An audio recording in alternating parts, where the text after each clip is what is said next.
This YCN segment is brought to you by Echo Communications, a digitally integrated commercial printer.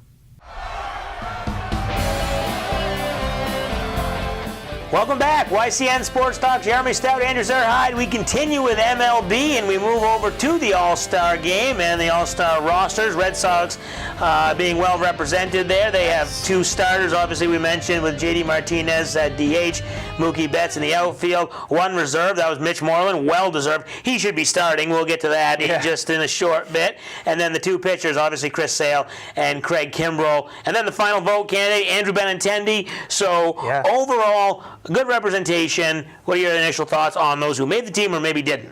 Yeah, I mean, it's a great representation. 5 players. I mean, you knew 4 of them, J.D. Martinez, Mookie Betts, Chris Sale, and Craig Kimbrell. You know they were going to make the team. Right. I mean, it's just always, it seems like those 4 guys are always making it. But, yeah, I mean, Mitch Moreland, I mean, he deserves it. If you look at the first baseman in the American League, there isn't exactly one clear first baseman who's running away with it. I think Jose Abreu with the White Sox, he probably deserves to start. I mean, they kind of have similar numbers, him and Mitch Moreland. But, yeah, I mean, it's a great thing, 5 players. And Benintendi, I think right now I saw the updated voting. I think he's second in that final voting to Gene Segura.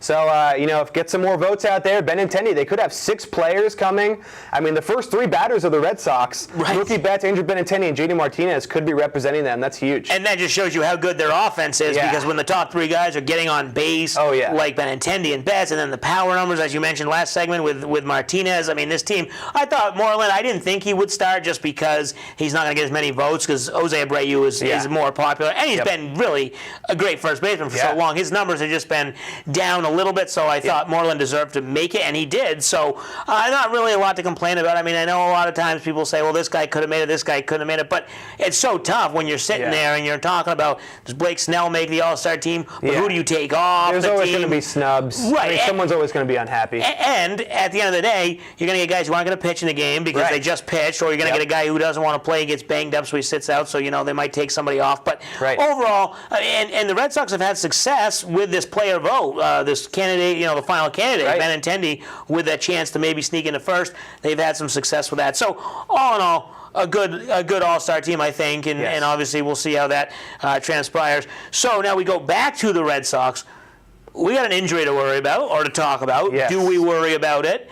Christian Vasquez out 6 to 8 weeks now was the diagnosis. It looked like it was only going to be a little bit of a 10-day DL, but now he's on the 6 to 8 week leave. Blake Swihart, that's why they're keeping him around. Yeah. Here's his big chance. Absolutely. It's Blake Swihart's time to shine. I mean, when was the last time we even saw him catch? He might have caught one game he's caught one game so far. Yeah, I don't even remember what he looked like behind the plate. I mean, really, it's his time to shine.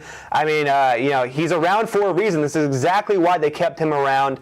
I mean, your starting catcher's going down. It's concerning. I mean, 6 to 8 weeks, they're definitely going to miss him. He was swinging the bat better. I mean, for a while, he was hitting under 200. I think he was hitting around maybe 220, but he was swinging the bat better. I think over the last few weeks, he had hit all of his 3 home runs. He was looking better, and defensively behind the plate, he was throwing guys out. So it's definitely a bit of a blow. I think they'll be okay. They have that depth with Swihart. We'll see how he goes, and Leon's going to be playing more.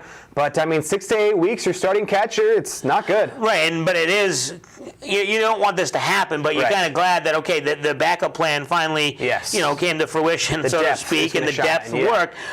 And it's not going back that much because Vasquez wasn't having an amazing season. Like you said, we all thought he was going to kind of keep going. Yes. And he seemed like he hit a wall and he went backwards from last year. Yeah. So in that sense, they're leading the league in offense, they're first place, and without a great catcher, so hopefully this won't hurt them that much. But this is probably going to be, I don't want to say the last chance for Swihart, but if he doesn't perform in these 6 to 8 weeks and Vasquez can come back, you're probably not going to see him on this team much longer. Right. I mean, this is, it's important for the Red Sox and important for Swihart. I mean, to get his value up, because we all know he wants to be traded, right? He wants to play all the time, and finally he's going to get a chance to do that. But if he plays well, he's going to increase his value, and if he plays really well, he might even play so well he's going to play himself off the team, right? But the Red Sox might be able to cash in on him finally. And remember, he was the #1 catching prospect for a couple of years, just a number of years ago. So hopefully he can get his value up and they can cash in on him. But catcher is definitely the one position. They've traded defense for offense. So hopefully Swihart can just hit around 200. It shouldn't be a huge loss. Just defensively, maybe they'll lose a little bit there. Okay, and now we get to the second half. We won't talk about it too much. We've got to head to break. But how confident are you with this team going forward in the second half? I mean, I think their offense is going to keep rolling. If Chris Sale, Rick Porcello, Eduardo Rodriguez, if the starting pitching and Craig Kimbrell, if the pitching for the most part can stay solid, kind of the bridge to Craig Kimbrell is going to be a little shaky, but for the most part, the offense and the starting pitching should carry the team. Yeah, I mean, they don't have a lot of holes, a lot of weaknesses. It looks good for the second half. Maybe a trade here or there. Yes. We'll take a break. When we come back, we'll talk some NBA. Free agency has begun. What will the Celtics do?